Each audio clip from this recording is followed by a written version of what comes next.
Les courriers du duc à Martel et à Colbert. Dès sa décision prise de quitter Gigery, Beaufort embarque sur la Royale, le vaisseau amiral du chevalier Paul. Du bord, il rédige ses lettres à Martel et à Colbert.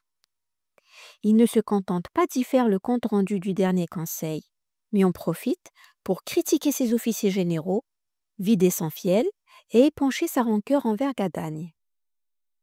Il relate avec force détail ses propres déclarations, passe sous silence les objections de ses interlocuteurs et s'indigne avec outrance de la position de ses officiers généraux qui ont résolu qu'il ne fallait rien faire que demeurer clos et couvert dans les lignes, attendre du secours de vivres et de munitions qui viendraient de France, n'entreprendre chose du monde et se laisser gourmander par 2000 coquins qui n'ont pas plus que 200 chevaux. Dans sa mégalomanie, teinté de paranoïa, il tente d'expliquer l'attitude de ses généraux. Deux choses, écrit-il, ont empêché qu'on ait entrepris quelques actions hardies qui me paraissaient nécessaires dans la conjoncture présente et sans nul péril, qui sont que nous ne sommes pas si braves ni si entreprenants que l'on se l'imagine en ce pays. L'autre, qu'on a si grande peur que je fasse quelque chose de réputation, qu'on ait mieux hasardé le service du roi et la sécurité de ce poste, que d'augmenter le bonheur que j'ai eu jusqu'à présent. Il s'indigne étrangement du comportement défensif de son armée, qui, dit-il, s'est laissé honteusement tendre la laine sur le dos. Mais il se doute bien qu'on ne manquera pas de s'étonner qu'il n'ait pas lui-même, en tant que commandant en chef, donné depuis longtemps l'ordre d'attaquer l'ennemi. Pour prévenir ce reproche, il a l'aplomb d'écrire à Colbert. Cela m'a assez déplu qu'on les ait paisiblement laissés travailler à notre portée. N'ayant point agi depuis que j'ai reçu les ordres de Sa Majesté de m'en aller, comme j'avais fait devant, ayant cru qu'il était d'une honnête retenue d'en user de cette façon. Désobéissant au roi, il a conservé le commandement en chef de l'expédition, et après coup, il a l'impudence de se plaindre qu'on ait laissé faire l'ennemi, et il pousse l'effronterie ou l'inconscience jusqu'à qualifier son attitude d'honnête retenue, et de justifier son inaction par le souci de tenir compte des volontés royales. Alors qu'au début de sa lettre à Mattarel, Beaufort a qualifié de déplorable l'état de son camp que l'arrivée de canons turcs, disait-il, mettrait en péril, il affirme au contraire une plage plus loin que les lignes sont en meilleur état du monde. Ce ne sont pas celles d'un camp ordinaire, mais de vraies fortifications de villes avec des murailles considérables en bien des endroits. Je ne crois pas quelque force qui vienne, qu'elle puisse jamais emporter devant eux ou 3000 hommes l'enclos de notre camp. De même, après avoir détaillé à Colbert le dispositif de défense de Gigery, il confirme. Vous pouvez être en repos de notre camp, il est hors de toute insulte. Pourquoi prendre alors le risque d'attaquer le Djebel Ayouf? Après avoir avoué que la dégradation du moral des troupes est telle que plusieurs de ses hommes se sont rendus à l'ennemi, le duc cherche à en faire porter la responsabilité à ses généraux. Quant à la situation des esprits de notre armée, la venue de M. de Castellan les a un peu réjouis, mais ma partance, sans vanité, les afflige beaucoup, et guère moins de voir qu'on ne les veut point mener aux ennemis, et que si Dieu ne les assiste, on les laissera périr à petit feu. Dieu veuille que l'incapacité de ceux qui sont à la tête de ce poste et le manque de soins ne lui fassent courir un grand risque. Le roi ne doit pas se laisser prévenir là-dessus, mais donner promptement ordre à mettre ici quelqu'un qui est de la qualité et du mérite. Autrement, me sachant dehors dans l'Afrique, cela fera un méchant effet. Beaufort se décerne enfin un satisfait si sans réserve. Dieu m'a fait la grâce d'en sortir assez glorieusement, écrit-il à Mattarel. Après avoir soutenu pendant 3 mois entiers tous les efforts de l'Afrique, on pourrait désirer de se reposer sans démangeaison d'autre chose. Mais avec cela, je ne plaindrai jamais mon temps ni ma peine, pourvu que je le puisse faire avec satisfaction du maître. À Colbert, il confie « Je quitte ce lieu avec des plaisirs, puisque j'y croyais assez raisonnablement servir mon maître. En cela, je ne ressemble pas à beaucoup de gens, croient, qui enragent d'y demeurer. Pour conclure son courrier à Mattarelle, le duc recommande: faites un abrégé de toute ma lettre et le montrez à monsieur Colbert. On doit de nécessité ouvrir les yeux sur la capacité de ceux qu'on laisse ici, qui est très médiocre. Et ce poste est d'un trop grand éclat pour le laisser en de si petites mains. Un maréchal de France au moins y doit venir, ou mon frère, ou quelque autre. Les Africains veulent de la qualité et de la naissance.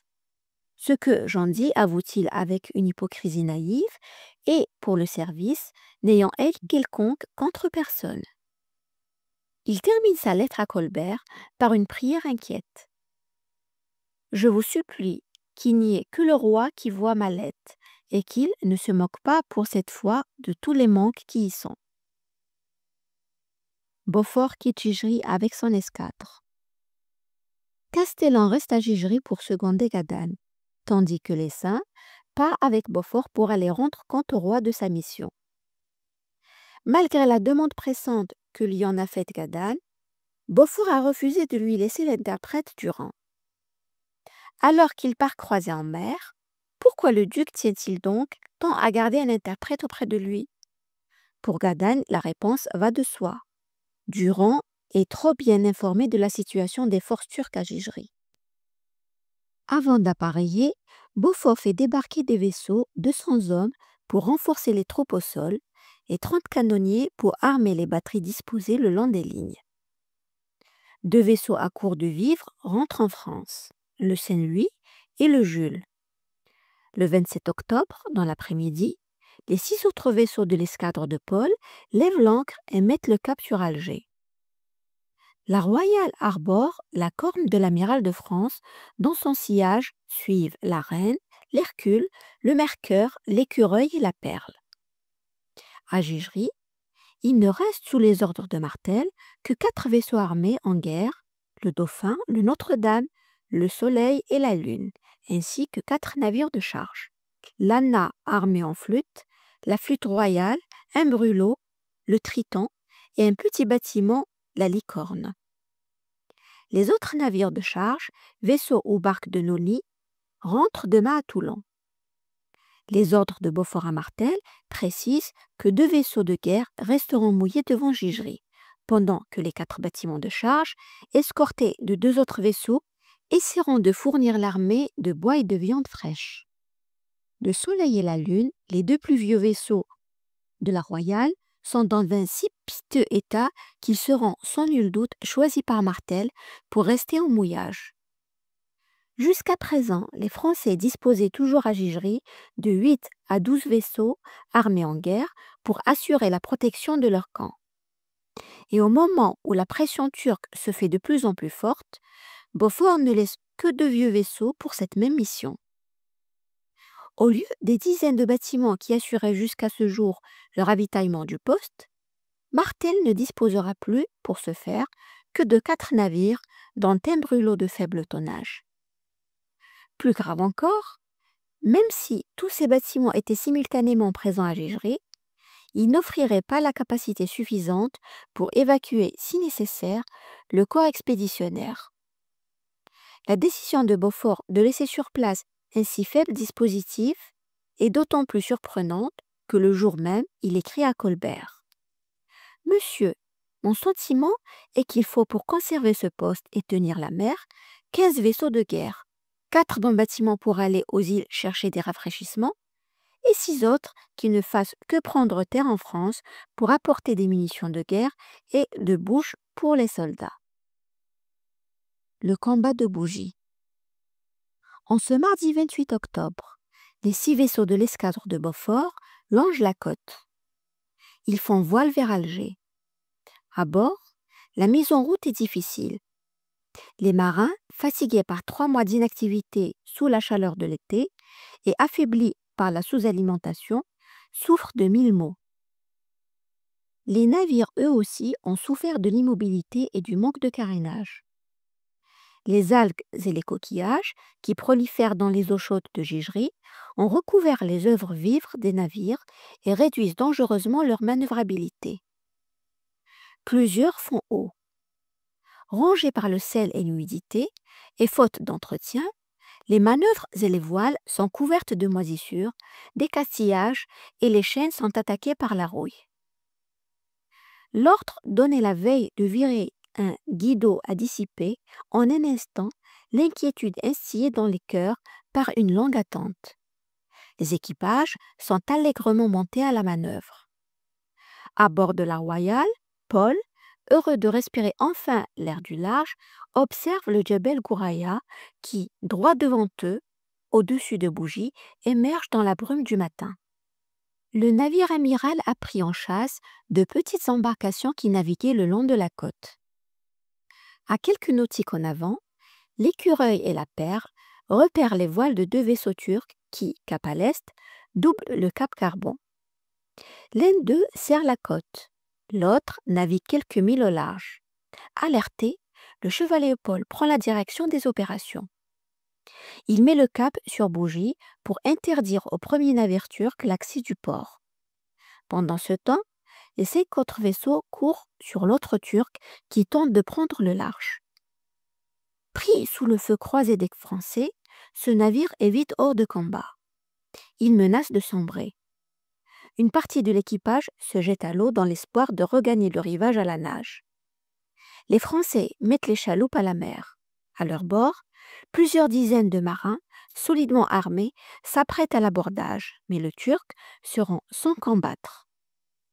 Presque neuf, armé de 40 canons, c'est un des plus beaux voiliers d'Alger. À son bord, on capture 500 soldats.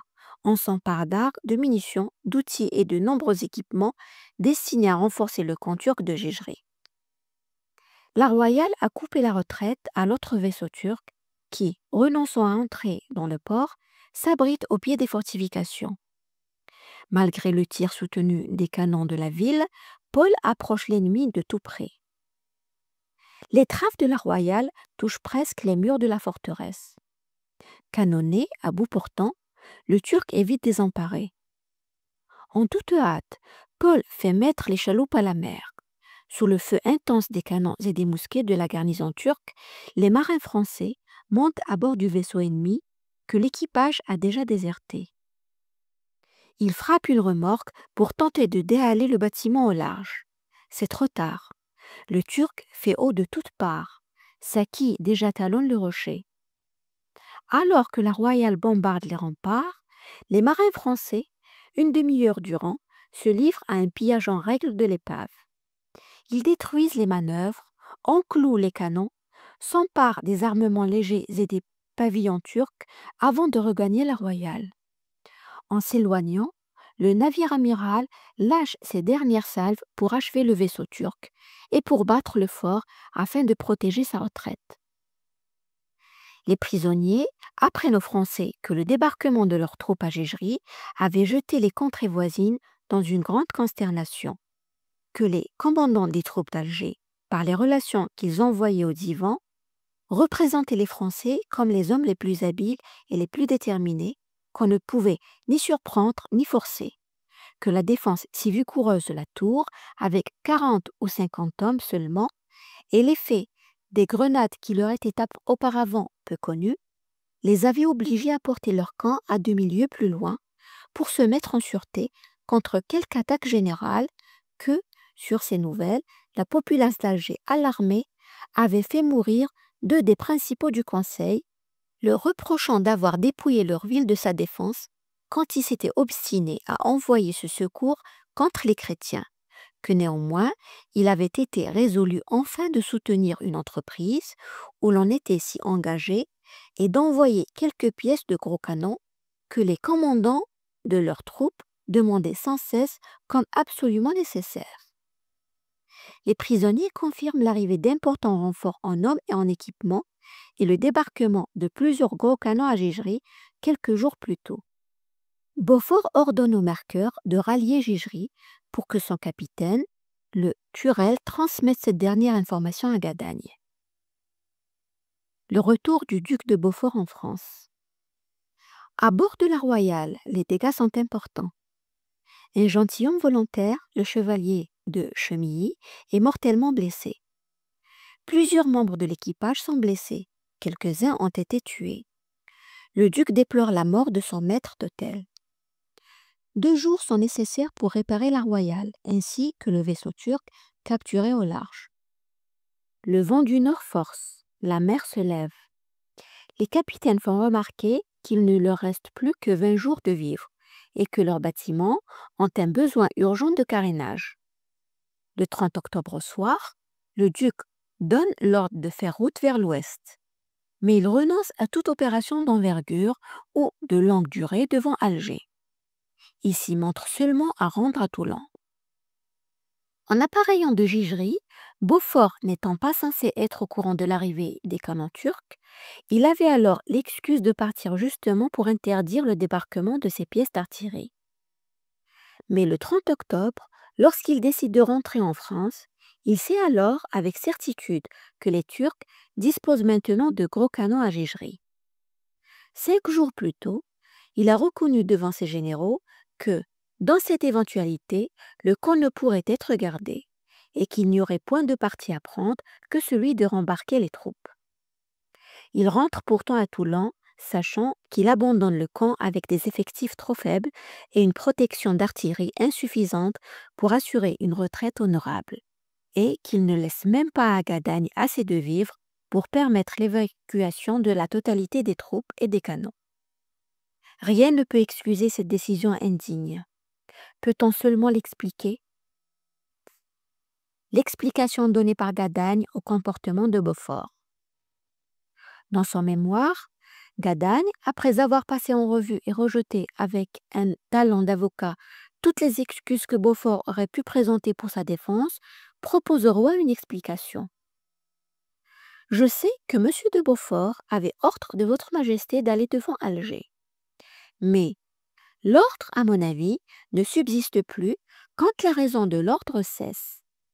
L'ordre était donné pour empêcher que les morts ne reçussent du secours et du canon d'Alger. Les morts avaient reçu le secours et le canon.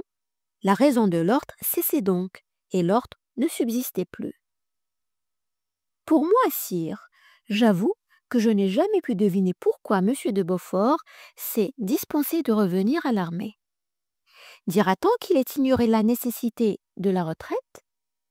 Comment aurait-il pu l'ignorer, puisque avant son départ, il avait avoué que nous ne pouvions résister aux gros canons, et qu'après son départ, il a mandé qu'il a appris qu'il en était arrivé aux ennemis. Dira-t-on qu'il ait ignoré l'utilité de son retour? Comment l'aurait-il ignoré, puisqu'il savait que son absence nous avait affaiblis de plus de 1000 hommes et dépourvus de plusieurs vaisseaux, et que nous étions en état d'avoir le dernier besoin, et d'hommes et de vaisseaux. Peut-être excusé sur l'opposition des vents. Les mêmes vents qui nous ont amené le sieur de Turel ne pouvaient-ils pas nous l'amener aussi? Allégra-t-il qu'il a craint d'affamer l'armée? Nous avions encore des vivres pour plus de 2 mois. On peut donc s'étonner justement que M. de Beaufort ne soit pas revenu à l'armée si l'on considère les avantages que nous eussions retirés de son retour. On s'étonnera peut-être même, avec raison, qu'il ait quitté l'armée si l'on observe les circonstances de son départ. Gadagne affirme à nouveau sa conviction que le duc, avant de quitter Gigerie, était parfaitement informé de l'arrivée des canons turcs. Mais supposons, poursuit-il, qu'il ne l'ait appris que des esclaves qu'il prit à la rate de bouger. S'ensuit-il qu'il ait été en droit de continuer son voyage, qu'il ait pu s'affranchir de toute inquiétude et qu'il n'ait pas dû pourvoir au statut de l'armée? De quelque côté qu'on se tourne, il est difficile de lui trouver des excuses. Et Gadagne de proposer une explication à l'attitude de Beaufort. Après que par une opiniâtreté on a amené les affaires d'Afrique au bord du précipice, on s'est retiré pour n'en pas voir la chute. On m'en a remis le soin pour m'en attirer le reproche, et on m'a laissé 3 jours de commandement pour me laisser ou tout le péril d'une défaite ou toute la honte d'une fuite.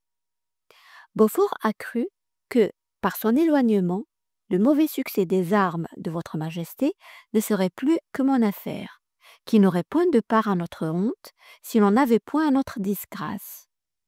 Je ne garantis pas que ce soit là ses raisons, mais il ne s'en offre guère d'autres à mon esprit. Et si l'on a quelques-unes que je n'ai pas touchées et qui puissent justifier ses intentions, je serai le premier à les publier de bonne foi, quand elles seront venues à la connaissance. Beaufort a, par la suite, tenté de justifier sa décision. Il a prétendu être parti de Gigerie parce que Gadagne, lors du conseil du 25 octobre, l'aurait assuré qu'il conserverait le poste sans le secours de sa présence et des troupes qui étaient dans les vaisseaux. Pour sa défense, Gadagne, dans une convaincante plaidoirie, réfute cette accusation ridicule. Il rappelle qu'il n'a jamais assuré garder le poste qu'il savait très bien ne se pouvoir garder, mais qu'il a seulement déclaré ce jour-là qu'avec les troupes que le duc lui laissait, il ferait son devoir et garderait le poste aussi bien qu'un autre pourrait le faire. « Je supplie votre majesté, écrit Gadagne dans son mémoire, de considérer qu'il y a bien de la différence entre répondre d'un poste et répondre de son devoir, entre dire « je garderai le poste aussi bien qu'un autre » et dire « je garderai le poste ». Par la première façon de parler, je réponds de mon devoir, je réponds du poste par la seconde. On ne se saurait assurer sur la première que conditionnellement. On peut se reposer sur la seconde et croire que le poste peut être gardé. Je me suis servi de la première et j'ai dit seulement que je garderai le poste aussi bien qu'un autre. D'autres raisons cherchant, sinon à justifier, du moins à expliquer le départ de Beaufort le 25 octobre de son non-retour à Gigerie le 30, ont peut-être été données au roi, mais à l'époque, aucune n'est jamais venue à la connaissance de Gadagne, ni à ce jour à la nôtre. Pour conclure cette controverse, Gadagne enferme le roi dans un cruel dilemme. M. de Beaufort a cru que le poste pouvait être gardé, ou il ne l'a pas cru. S'il l'a cru, il s'ensuit qu'il aurait ignoré l'état des choses, et cette première conséquence donnerait atteinte à sa capacité. S'il ne l'a pas cru, il s'ensuit qu'il aurait vu l'armée dans le péril, et cette seconde conséquence ne lui serait pas moins désavantage que la première.